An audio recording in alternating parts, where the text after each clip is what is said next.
So we're here today with Santhi. Thanks a lot for coming on. Santhi is Xovis Customer Success Manager in the Indian subcontinent, one of the fastest growing aviation markets in the world. We've been there since 2016 and have recently also opened an office there. Santhi, thanks a lot for being here. Can you just briefly describe how widely Xovis is used across Indian airports? Hey Flu, firstly thank you for having me here. We are with all the biggest airports in India. We are helping them in their daily operations and also helping the airports to provide a best passenger experience to their passengers whom they are visiting and traveling through their airports. And we see the potential requirement about passenger flow in the market. That's why we are now have opened our own office to make that trust and to build that trust to our customers, to have that we are close to them and we are there to take care of their passenger flow management. Santhi, in many airports, passengers walk into the terminal quite freely. We start thinking about flow at check-in or even only at security screening. In India, the terminal entrance itself can be part of the controlled passenger journey. So the first queue isn't always inside the terminal, it's already at the door, at the curb, or even earlier. Can you share a bit how things work in India and what challenges this poses for airport operators? Yeah, I mean, as you correctly mentioned, the passengers flow or the management, queue management starts from right at the entrance itself. And that comes with a consequences like traffic blocking at the entry gates, at the curbside and all. So we have best practices that few of our clients are taking care of, or our airports are looking at. Like for example, we have waiting time displays at NACA screens. NACA is a checkpoint where we usually check the screenings of the cab drivers and all. So the whole idea is to provide some information about the specific gates where the waiting times are and which gate is having high waiting time, which gate is having less waiting time, so that the cab drivers or the clients, or the customers who are going towards the airport can decide, hey, this is specific airport gate is having a less waiting time, so that they can guide the cab driver that can you please drop off over there. So that one thing, it's a passenger experience to have a smooth in with not waiting a longer flow. And the other thing is also addressing the traffic at the curbside where all the cabs just stop at one place. It just distributes.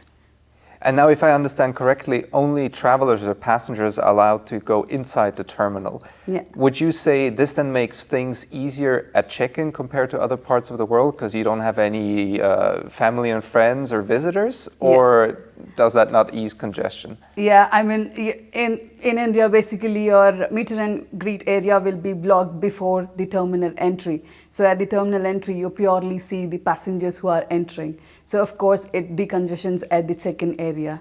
Yeah, the whole part will be at entrance. All right. And now, one topic that is very unique about India is DigiYatra. Yeah. And for those people that don't know it, it's kind of like an opt-in digital identity journey using facial biometrics, where passengers can then move through the airport touchpoint without paper, essentially. Have you seen it change flows at Indian airports? Of course, yes.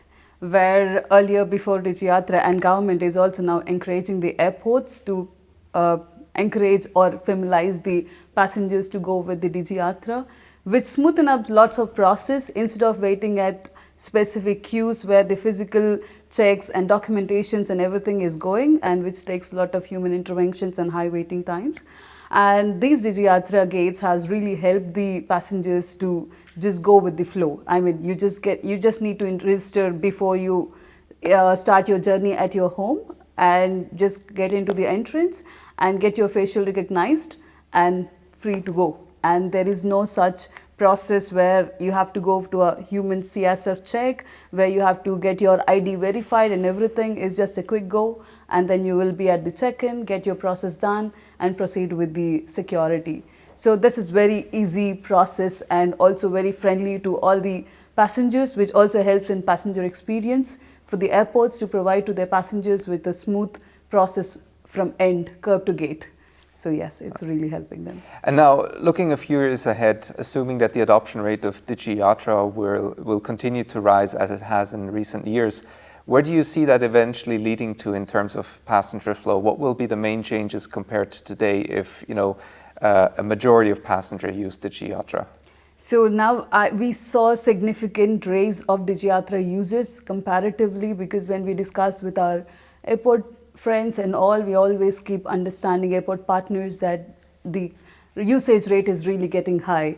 And the whole purpose is to have a smooth operations, both for the airport operators and also having an experience to the passengers that everything is smooth. They no need to be worried like who is the next process, whom I need to be approached, and all these things are eliminated, which will always have that friendly travel experience to the passengers.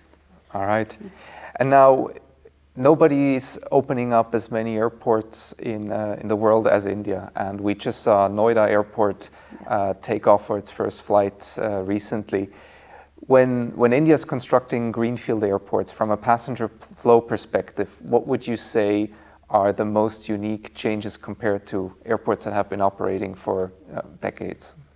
I think now all the airports in India, they are now gearing up with the technology, understanding the pattern of passengers, encouraging the passengers to take the airways, which is again time and everything is important. So everyone is now interested to travel. So they are giving facilities to all the passengers nearby, across the world, saying that, hey, you know what, it's now easy for you guys. It's not a complicated process. Earlier, I remember if we have to travel through airways, there are lots of commercials. It's an expensive flights and everything. Now we have a budget-friendly airlines and encouraging every passenger to opt airways more frequently than the other sources of travel. So I think it's very clear that the target of the government is to get it availed by everyone. Everyone should have that right to fly and have a smooth experience with no much complications and no need to be worried like what all need to be prepared before I have to travel. Now it's easy. Yeah. So some of these greenfield airports in India are truly world-class. And to close out, Santhi, what would you recommend to a foreign traveler? What's that one Indian snack you need to try at an Indian airport when you travel? It depends, but samosa is one of the things where most of the Indians foreigners do like it. So I think I would suggest you should try samosa. And if you're more adventurous? Adventurous, then something spicy. Indian spicy is always good to have a try, but butter chicken is also one of the favorite food item that everyone loves to have it. All right. Thanks a lot for coming on, Santhi. Thank you, Flo. Thank you.